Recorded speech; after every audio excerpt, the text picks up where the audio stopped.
उपस्थित सर्व सन्माननीय पत्रकार बांधव आणि भगिनींना मानाचा जय महाराष्ट्र। मी डॉक्टर ज्योती वाघमारे, शिवसेना प्रवक्ता आणि राज्यसभा खासदार। आज महाराष्ट्राची सांस्कृतिक आणि शैक्षणिक राजधानी असणाऱ्या पुणे येथे सर्व पत्रकार बांधवांशी संवाद साधत असताना मला मनापासून आनंद होतोय। पत्रकार परिषदेला सुरुवात करण्याच्या आधीच एक दोन दिवसापूर्वी आमच्या पक्षाचे खासदार सन्माननीय संजय दिना पाटील यांच्याकडून जो प्रकार पत्रकारांच्या संदर्भातला घडला, त्या संदर्भात मी पक्षाच्या वतीनं त्यांच्या वतीनं आपणा सगळ्यांची दिलगिरी व्यक्त करते सुरुवातीलाच। कारण पत्रकार हा लोकशाहीचा चौथा स्तंभ आहे आणि विशेष करून माझ्या बाबतीत जर बोलायचं झालं तर माझ्या आयुष्याची सुरुवात, करिअरची सुरुवात ही पत्रकारितेतूनच झालेली आहे। सोलापूरच्या लोकल न्यूज चॅनलमध्ये पत्रकारिता करतच मी आत्तापर्यंतचा पल्ला गाठलेला आहे। सोलापूरला जेव्हा 2002ला दंगल उसळलेली होती त्यावेळेला त्या हिंसाचाराच्या वणव्यामध्ये सुद्धा ऑन द स्पॉट रिपोर्टिंग करण्याचं काम मी केलं आहे। माझा भाऊ एक पत्रकार आहे, माझे पती पत्रकार आहेत, त्याच्यामुळे पत्रकारांच्या वेदना मी समजू शकते। तर पुनश्च एकदा मी स्वतः त्यांच्या वतीनं दिलगिरी व्यक्त करते। आज आपल्या सगळ्यांशी संवाद साधण्याचं कारण हे कुठल्याही वैयक्तिक आरोप प्रत्यारोपाचं, राजकीय सुडाचं नाही आहे, तर आज महाराष्ट्रातल्या तमाम महिला भगिनींच्या, आया बहिणींच्या सन्मानासाठी मी तुमच्याशी संवाद साधत आहे। अलीकडच्या काळामध्ये राजकारणामधल्या भाषेची पातळी ही इतकी घसरत चाललेली आहे की मग अक्षरशः दररोज पत्रकार परिषदांमध्ये माईकच्या समोर आई बहिणीवरती शिव्या देणारे, स्त्रियांच्या प्रजननाच्या अवयवांचा अत्यंत बीभत्स भाषेमध्ये उल्लेख करणारे आणि पुन्हा अत्यंत माजोरडेपणानं हे कट करू नका, आहे तसं दाखवा असं म्हणणारे लोक महाराष्ट्रातल्या माता भगिनींची कधी माफी मागणार आहेत का? किंवा त्यांच्या पक्ष नेतृत्वाला त्यांना समज देण्याचा शहाणपणा कधी सुचणार आहे का? हा सवाल विचारायला आज मी तुमच्या सर्वांच्या माध्यमातून इथे उभी आहे। खरं तर संजय राऊत यांच्यासारखी व्यक्ती ही आता पक्षाचा प्रवक्ता किंवा खासदार राहिलेली नसून मला वाटतं ते त्यांच्या पक्षाचे विनाशक बनलेले आहेत। कारण राऊतांच्या जिभेला कुलूप नाही हे आपण अनेक वेळेला बघितलेलं आहे आणि कुणीच संजय राऊतांच्या जिभेला कुलूप लावत नाहीत। त्यामुळे आता उबाठा गटालाच कुलूप लावायची वेळ आलेली आहे। खरं तर भ वर्ण शिव्या द्यायच्या, च वर्ण शिव्या द्यायच्या, महिलांना फोनवरनं शिवीगाळ करायची आणि त्याच्यानंतर पुन्हा हे कट करू नका म्हणून सांगायचं आणि महाराष्ट्रात अशीच भाषा बोलली जाते असं निलाजरं समर्थन करायचं, हे किती दिवस चालणार आहे? संजय राऊत, महाराष्ट्रात अशी भाषा अजिबात बोलली जात नाही। महाराष्ट्रामध्ये संत ज्ञानेश्वर असतील, तुकोबाराय असतील किंवा अनेक महान साहित्यिक असतील, त्यांच्या भाषेची परंपरा इथे आहे। परंतु तुमची जीभ म्हणजे महाराष्ट्राच्या राजकारणाला लागलेली वाळवी आहे आणि वाळवी ज्या पद्धतीनं एखादं लाकूड आतून पोखरून काढते त्याच पद्धतीनं तुम्ही उबाठा गटाला पोखरून काढत आहात आणि तुमच्या शिवीगाळीला, तुमच्या अश्लील आणि अश्लाघ्य भाषेला वैतागूनच हे सगळे लोकप्रतिनिधी तुम्हाला सोडून निघून जात आहेत आणि तरी सुद्धा तुम्ही थांबत नाही। कदाचित तुम्ही सुपारीच घेतलेली आहे की शेवटचं दार बंद करून कुलूप मीच लावणार आणि सगळ्या लोकांना रिकामं करूनच सोडणार, अशा पद्धतीच्या वैचारिक दिवाळखोरीचं प्रदर्शन तुम्ही रोज करत आहात। ज्या वेळेला 40-40 आमदार एखादा पक्ष सोडतात, जेव्हा लाखो लोकांच्या मधून निवडून आलेले 6-6 खासदार एखाद्या पक्ष नेतृत्वापासून लांब जातात, त्यावेळेला तो नेतृत्वावरचा अविश्वास असतो आणि खरं तर अशा वेळेला तुम्ही आत्मपरीक्षण करायला पाहिजे होतं की हे लोक तुमच्यासोबत का टिकू शकले नाहीत। पण ते न करता तुम्ही फक्त सुडाचं राजकारण करताय, तुम्ही फक्त अश्लील भाषा वापरताय आणि खोके बिकेच्या कथा तुम्ही रचताय। पण खरं तर हे लोक खोकेमुळे गेलेले नाही आहेत, तर तुम्ही त्यांना जे धोके दिलेले आहेत ना, की तुमचं नेतृत्व त्यांना भेटायला वेळ देत नाही, तुमचं नेतृत्व त्यांच्या सुखदुःखामध्ये सामील होत नाही, त्याच्यामुळे हे लोक तुम्हाला सोडून गेलेले आहेत असं मला वाटतं।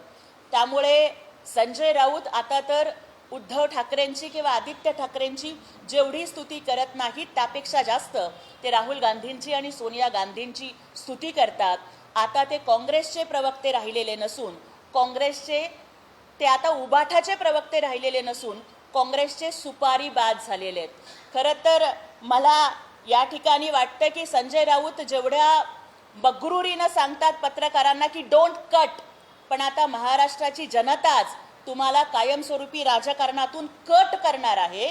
त्यामुळे इतकाही निलाजरेपणा बरा नव्हे।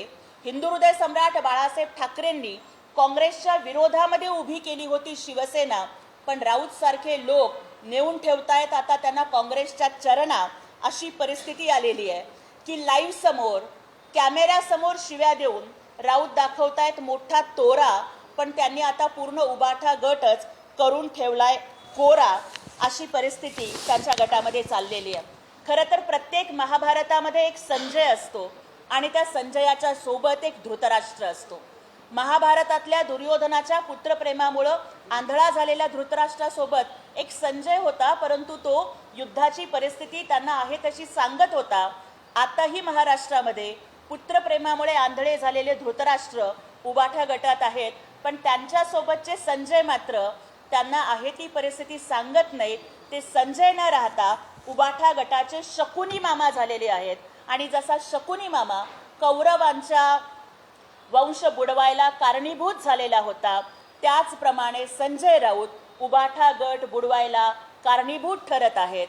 संजय राऊत म्हणतायत ऑपरेशन तुडवा, पण खरं तर त्यांनी ऑपरेशन तुडवा नाही तर ऑपरेशन उबाठा बुडवा आणि काँग्रेस वाढवा ही मोहीम हाती घेतलेली आहे। तुमचं उबाठा बुडवा, काँग्रेस वाढवा, पण एकनाथ शिंदे साहेबांचं मात्र ऑपरेशन महाराष्ट्र धर्म वाढवा हेच चालू आहे आणि त्यामुळेच आम्ही प्रगतीच्या संदर्भात बोलतोय। मला सांगा की संजय राऊत काही दिवसांपूर्वी बोलले की शिंदे साहेब प्रेग्नंट राहिले, ते बाळंत झाले, त्यांनी 6 खासदारांना जन्म दिला। राऊत आपण सगळ्यांनीच एका आईच्या कुशीमधून जन्म घेतला।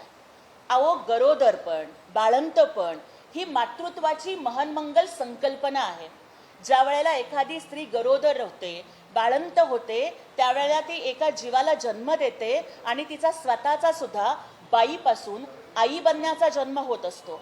आणि इतक्या पवित्र संकल्पनांना अशा पद्धतीनं राजकीय हेटाळणी करण्यासाठी टवाळखोर पद्धतीनं एखाद्या रस्त्यावरचा मवाली बोलावा, एखाद्या रस्त्यावरचा उच्छृंखल रोड रोमिओ बोलावा, अशा पद्धतीनं तुम्ही कसं बोलू शकता?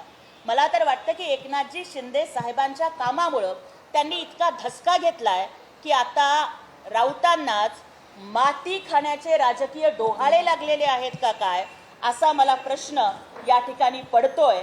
की राऊत तुम्ही म्हणताय की कुणीतरी प्रेग्नंट झालाय, पण निसर्गाच्या नियमाप्रमाणे Raut a man can't be pregnant but you are very arrogant, your leaders are ignorant, आणि म्हणूनच महाराष्ट्राच्या जनतेनं तुम्हाला घरी बसवलंय परमनंट आणि तरी सुद्धा तुम्हाला शहाणपण सुचत नाहीये अशी परिस्थिती आहे। आजपासून काहीतरी सन्माननीय उद्धवजी ठाकरे महाराष्ट्राच्या दौऱ्यावरती विशेष करून जे खासदार आमच्याकडे आले त्यांच्या मतदारसंघामध्ये फिरतायत असं कळतंय। त्यांनी काहीतरी काल कुठला तरी टीझर हा जारी केला म्हणे। महाराष्ट्राच्या जनतेनंच ज्यांना लूजर ठरवलंय ते लोक काय टीझर जारी करणार आहेत? अहो सगळेच लोक निघून गेल्यानंतर दौरा करणं म्हणजे वरातीच्या मागून घोडे धाडण्याचा प्रकार आहे। मातोश्री ते मंत्रालय हे केवळ काही किलोमीटरचं अंतर तुमच्या मुख्यमंत्री पदाच्या 2.5 वर्षाच्या कारकिर्दीत तुम्ही 2 ते 3 वेळेलाच कापू शकला। जो माणूस मातोश्री ते मंत्रालय हे काही किलोमीटरचं अंतर कोविडच्या काळात महाराष्ट्र संकट असताना सुद्धा पार करू शकला नाही, आज तो माणूस महाराष्ट्रामध्ये फिरतोय खासदार सोडून गेल्यानंतर। मला वाटतं हे राजकीय ढोंग आहे।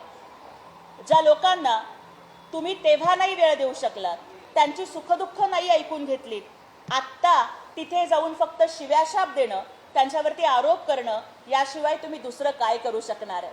आणि आम्हाला तर प्रश्न पडतोय की आताचा हा दौरा हा फक्त खासदारांना शिव्या देण्यासाठीच नाहीये, तर स्वतःच्या मुलाचं राजकीय पुनर्वसन करण्यासाठी आहे का काय, असा प्रश्न मला या ठिकाणी पडतोय। मातोश्री ते मंत्रालय हे अंतर न गाठणारे आज आपल्या बबड्याला महाराष्ट्राच्या राजकारणामध्ये पुनर्वसन करण्यासाठी आज ते फिरतायत. पण आता तुमची अवस्था शोलेमधल्या जेलर सारखी आहे की आधे इधर जाओ आधे उधर जाओ बाकी के मेरे पीछे आओ. आता कुणीच तुमच्या मागं राहिलेलं नाही आहे. आणि त्यामुळेच आम्हाला या ठिकाणी हेच सांगायचं आहे की एक महिला खासदार म्हणून, महिला लोकप्रतिनिधी म्हणून आणि शिवसेनेचे एक सर्वसामान्य कार्यकर्ती म्हणून मी 2च दिवसांपूर्वी राष्ट्रीय महिला आयोगाकडे संजय राऊत यांनी ज्या पद्धतीची अश्लील आणि अश्लाघ्य भाषा वेळोवेळी पत्रकार परिषदांच्या मध्ये वापरून महिलांचा अपमान केलेला आहे त्याविरुद्ध तक्रार केलेली आहे. इथून पुढे तरी त्यांनी अशा पद्धतीची भाषा वापरू नये. महाराष्ट्रातल्या माता भगिनींची त्यांनी माफी मागणार आहेत का? आणि जर संजय राऊत महाराष्ट्रातल्या माता भगिनींची माफी न मागता आपली पत्रकार परिषद नवे रोज सकाळी होणारी शिवी परिषद अशाच पद्धतीनं चालू ठेवणार असतील तर सन्माननीय रश्मी वहिनी ठाकरे, माननीय उद्धवजी ठाकरे आणि आदित्यजी ठाकरे यांना महाराष्ट्रातल्या महिलांच्या सन्मानाचं काहीच पडलेलं नाही आहे का?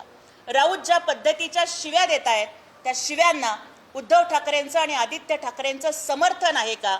हा प्रश्न मला आज आपल्या माध्यमातून त्यांना विचारायचा आहे.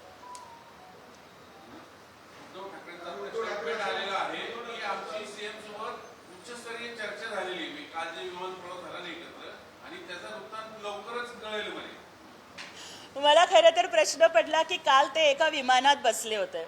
मी आपल्याच बातम्यांच्या माध्यमातून काही दिवसांपूर्वी बघितलं होतं की उद्धव ठाकरेजी म्हणत होते की एकतर तू राहशील नाहीतर मी राहीन. मग एकतर तू राहशील किंवा मी राहीन म्हणणारे एकाच विमानात कसे बसू शकतात? त्यांनी तर विमानातनं उतरायला पाहिजे होतं ना. मग एकदा तुम्ही कुणाला अफजल खानाच्या फौजा म्हणताय, तुम्ही एकतर तू राहीन नाही तर मी राहीन म्हणताय, तुम्ही कलंक म्हणताय आणि आता मात्र उच्चस्तरीय बैठक आणि हे म्हणताय. तर याचं उत्तर त्यांनी द्यावं की काय आहे बाबा, ऐसी मजबुरी क्या है की तुम्हाला या बैठका कराव्या लागतात?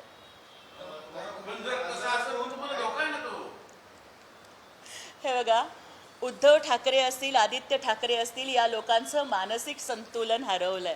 अहो, जे लोक जनतेमध्ये मिसळत असतात, ज्यांच्या राजकारणाची मुळं ही लोकांच्या सेवेमध्ये असतात, त्या लोकांना कुठलाच धोका नसतो. स्वतःचं संधी साधू राजकारण करण्यासाठी आणि पुढे नेण्यासाठी तुम्ही कधी कोणाला शिव्या देणार आणि कधी कोणाचे गोडवे गाणार तर लक्षात ठेवा, ये पब्लिक है भाई, ये सब जानती है.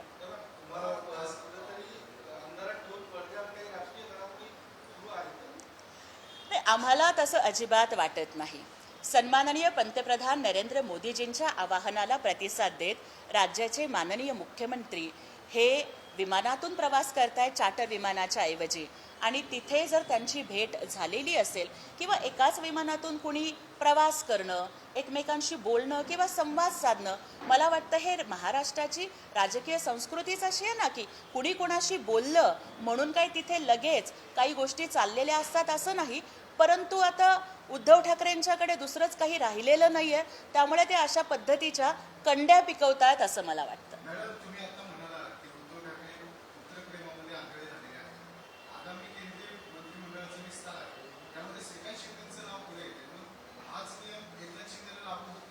दादा, अजिबात नाही.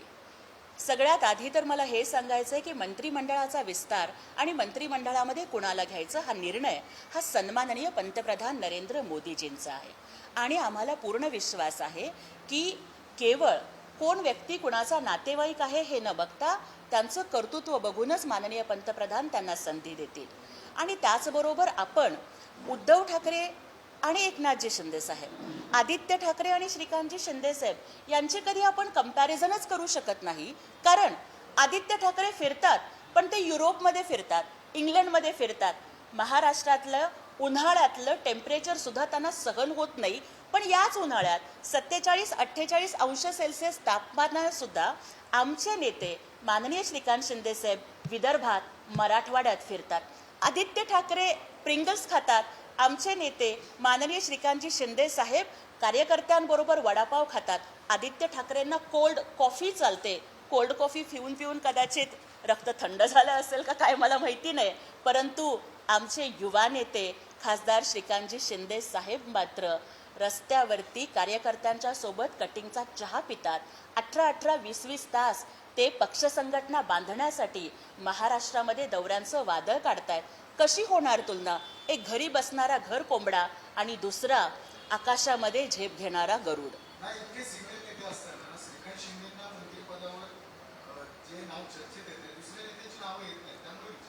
हे बघा, तुम्ही बघितलेलं असेल की ज्या वेळेला पहिल्यांदा मंत्रीपद देण्याची वेळ आली होती तेव्हा आमच्या सगळ्याच खासदारांनी माननीय एकनाथजी शिंदे साहेबांच्याकडे तर हट्ट धरला होता की तुम्ही केंद्रीय मंत्रीपद माननीय श्रीकांतजी शिंदे साहेबांनाच द्या.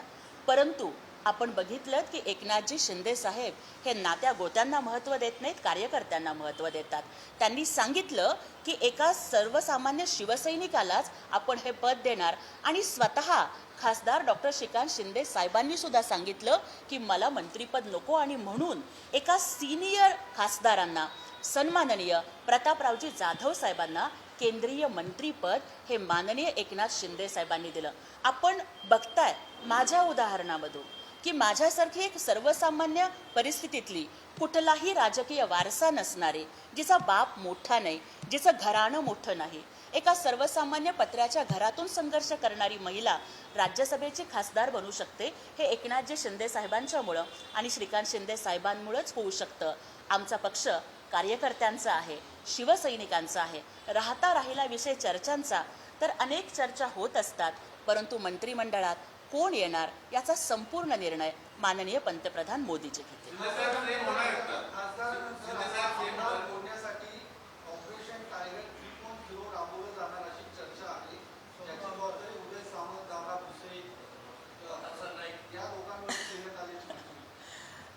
दादा, मी जमिनीवरती काम करणारी सर्वसामान्य शिवसैनिक आहे.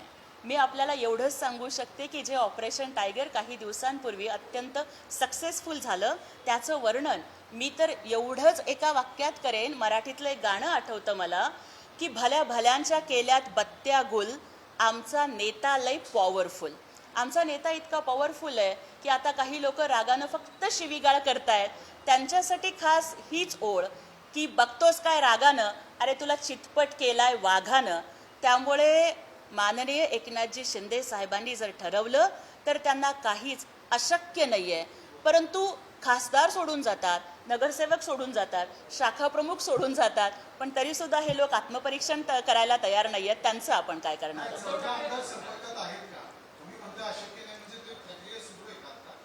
हे बघा, महाराष्ट्राच्या राजकारणामध्ये आमचे नेते माननीय एकनाथजी शिंदे साहेब हे केवळ आमदार खासदारांच्या संपर्कात नाही राहत, तर ते सर्वसामान्य शिवसैनिकांच्या, महाराष्ट्राच्या जनतेच्या सुद्धा संपर्कात राहतात. आणि त्यामुळेच माननीय एकनाथजी शिंदे साहेबांच्या सोबत केवळ आमदार खासदारच नाही तर महाराष्ट्रातली तमाम जनता उभी राहताना आपण बघतोय.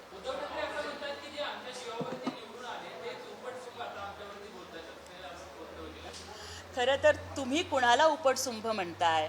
अरे इतके लोक तुम्हाला सोडून गेले तरी सुद्धा तुमच्यामध्ये इतका उर्मटपणा आहे. सुंभ जळाला तरी पीळ जात नाही, अशी तुमची अवस्था आहे.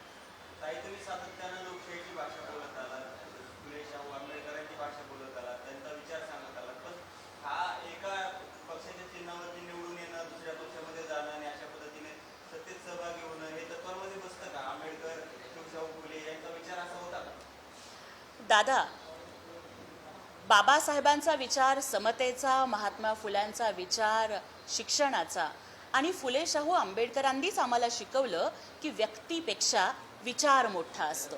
आणि त्याच्यामुळेच आपण बघा की जेव्हा एखादा माणूस हा जनतेमधून निवडून येतो त्यावेळेला त्यांचं पहिलं कर्तव्य असतं जनतेच्या अडीअडचणी सोडवणं. आणि एका नेत्याचं कर्तव्य असतं की आपल्या लोकप्रतिनिधींच्या संपर्कात राहून त्यांच्या अडीअडचणी जाणून घेणं. परंतु जे नेतृत्व जमिनीपासून तुटलेलं आहे, जे नेतृत्व कायम आपल्या आयवरी कॅसलमध्ये राहून, हस्तिदंती मनोऱ्यात राहून काहीतरी फक्त आदेशाच्या विदेशाच्या गप्पा करतात, असं नेतृत्व आणि असे पक्ष तुटलेच पाहिजेत. आणि सर्वसामान्यांना पुढं नेणारं, बहुजनांना नेतृत्व पुढं नेणारे एकनाथ शिंदे साहेबांच्या सारखे नेते हे वाढलेच पाहिजेत.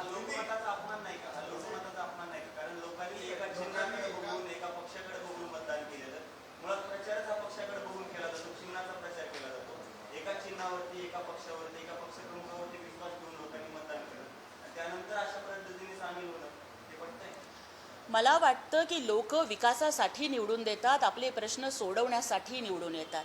मग ज्या वेळेला महाराष्ट्राची जनता कोविडमध्ये होरपळत होती तेव्हा महाराष्ट्राचा तत्कालीन मुख्यमंत्री फेसबुक लाईव्ह खेळत असतो, तो जनमताचा लोकमताचा अपमान नव्हता का?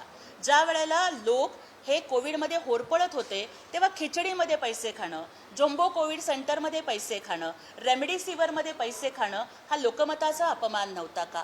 लाखो मतदान करून ज्या खासदारांना निवडून देतात पण त्याच्यानंतर त्या खासदारांना भेटायला वेळसुद्धा न देणं, त्या मतदारसंघातल्या जनतेचे प्रश्नच न सोडवणं, आपल्या खासदारांना निधी मिळाला पाहिजे, त्यांच्या मतदारसंघामध्ये विकासाची कामं झाली पाहिजेत यासाठी अजिबात अवेलेबल नसणं आणि आपल्या कार्यकर्त्यांना वाऱ्यावरती सोडून फक्त मुंबई महापालिकेचा प्रचार करणं ही जनमताची फसवणूक नव्हती का?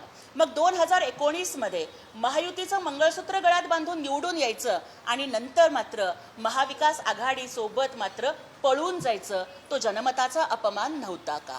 आणि मला हे सांगायचं आहे की रोज सकाळी माईक समोर तत्वज्ञान शिकवणारे संजय राऊत, तुम्ही कुणाच्या मतांवर निवडून आलात? अहो, आमच्या 40 आमदारांनी तुम्हाला मतदान केलं, त्यामुळे तुम्ही राज्यसभेचे खासदार आहात.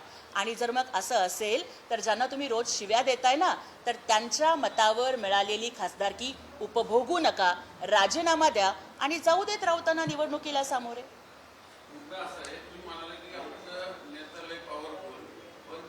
बातमी आली की ओमराजेंना पक्षात आणण्यासाठी शेवटी सीएम सरांना मध्यस्थी करावी, फोन करावा लागला. मग सगळं क्रेडिट तुमचंच आहे, शिंदे साहेबांचंच आहे की सीएम साहेबांचं आहे? कारण त्याच्यावरनं ऑपरेशन टायगरच्या क्रेडिटवरही महायुतीमध्ये एक रस्सीखेच दिसते आम्हाला. महायुतीमध्ये कोणत्याही प्रकारची रस्सीखेच अजिबात नाही. कुणाला आणण्यासाठी कुणाला फोन करावा लागला, दादा या गोष्टी माहिती असण्या इतकी मोठी नेता मी नक्कीच नाही आहे. मी आपल्याला सांगितलं की मी सर्वसामान्य शिवसैनिक आहे. कुठल्याही पद्धतीचं क्रेडिट गेम किंवा कोल्ड वॉर आमच्यात नाही आहे. मला सांगा, रावणाच्या विरोधातलं युद्ध रामानं जिंकलं असं आपण म्हणतो, पण त्यावेळेला लक्ष्मणसुद्धा धनुष्य घेऊन शेजारी उभे होतेच ना. राम लक्ष्मणामध्ये कधीच क्रेडिटचा खेळ नसतो. हे रामायण महायुतीमध्ये चाललेलं आहे, परंतु महाभारत मात्र महाविकास आघाडीत चालू आहे. राम कोण आणि लक्ष्मण कोण हे ठरवण्याचा अधिकार ना आम्हाला ना दुसऱ्या कोणाला. महाराष्ट्राच्या जनतेला हे पूर्णपणानं माहिती आहे की राम कोण आणि लक्ष्मण कोण. आणि आमच्यासाठी राम कोण, लक्ष्मण कोण, भरत कोण आणि शत्रुघ्न कोण हे सगळं ठरवण्यापेक्षा आम्ही ओळखलंय आमच्यातली कैकई कोण होती, त्या कैकईला आम्ही बाजूला केलंय. आमच्यातली मंथरा कोण होती, आम्ही त्यांना बाजूला केलंय. रावण कोण आहे आणि कुठल्या रावणाच्या विरोधात लढायचं आहे हे पूर्ण आम्हाला माहिती आहे. त्याच्यामुळे हा कोण आणि तो कोण हे बघण्यापेक्षा विकासाचं रामायण महाराष्ट्रामध्ये लिहिण्याचा आमचा पूर्ण प्रयत्न असेल. हे ठरवण्याचा अधिकार महाराष्ट्राच्या जनतेचा आणि महाराष्ट्राच्या जनतेनं ते ठरवलंय आणि जनतेनं दाखवून दिलंय मतदानातून की महायुतीच विकासाचं रामायण लिहिणार आहे. शिंदे साहेब राज्यात सीएम होणार, म्हणूनच काल जे विमान प्रवास आहे ना त्याला ते संदर्भ आहे. अमित शहा उपपंतप्रधान होणार, शिंदे साहेब राज्यात पुन्हा सीएम होणार, फडणवीस साहेब राज्यात केंद्रात जाणार, हे सगळं वृत्तपत्र त्या पाठवून कालची विमान प्रवासाची बैठक झाली. म्हणून उद्धव ठाकरेंनी स्टेटमेंट केली की आमची याला चेकमेट नाही घ्यायचं. दादा, राजकारणात मी खूप नवीन आहे आणि एक सर्वसामान्य कार्यकर्ते. आपल्याकडूनच मला ह्या सगळ्या गोष्टी कळाल्या. इतक्या सगळ्या अंतर्गत गोष्टी ह्या मला अजिबात माहिती नाही आहेत. राहिला विषय सीएम पदाचा, तर बघा दादा, आज आपण एखाद्या चॅनलमध्ये जर पत्रकार असाल आणि तुमच्या बहिणीला जर तुम्ही विचारलं तर ती म्हणेल ना की माझा भाऊ त्या चॅनलचा संपादक झालाच पाहिजे. त्या पद्धतीनं मी एक लाडकी बहीण आहे आणि मला वाटतं की आमचे लाडके भाऊ एकनाथ शिंदे साहेब हे मुख्यमंत्री झाले पाहिजेत, असं एका बहिणीला वाटण्यामध्ये वावगं काय आहे? ही वेड्या बहिणीची वेडी माया आहे. प्रत्येक पक्षाच्या कार्यकर्त्यांना आणि आमच्यासारख्या लाडक्या बहिणींना आमचा नेता सर्वोच्च पदावरती जावा हे वाटण्यात बघा, मला वाटतं की राजकीय भविष्य सांगण्याचा अलीकडचा ठेका हा संजय राऊतांनी काही वर्षापासून घेतलेला आहे. मी कुठल्याही पद्धतीचं भविष्यविद्या वगैरे जाणत नाही, त्यामुळे अशा पद्धतीचं भाकीत मला नाही करता येणार.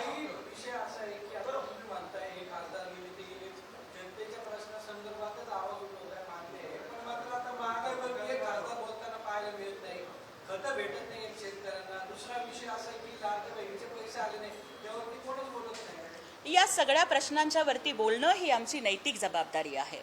काही दिवसांपूर्वी सोलापूरमध्ये सुद्धा जेव्हा खरीपपूर्व हंगामाची मीटिंग झाली त्याच्यामध्ये शेतकऱ्यांचा खताचा प्रश्न आणि त्यासोबतच विशेष करून बऱ्याच वेळेला शेतकऱ्यांना लिंकिंग खतं ही थोपवली जातात. हे खत घ्यायचं असेल हे कंपल्सरी घेतलंच पाहिजे किंवा त्यांचा DP बसवला जात नाही, हे होत नाही. या सगळ्या प्रश्नांवर त्या DPDCच्या खरीपपूर्व हंगामाच्या मीटिंगमध्ये मी स्वतः आवाज उठवलेला आहे आणि आमचे सगळे खासदार जनतेमध्ये आहेत आणि ती जनतेची कामं करत आहेत.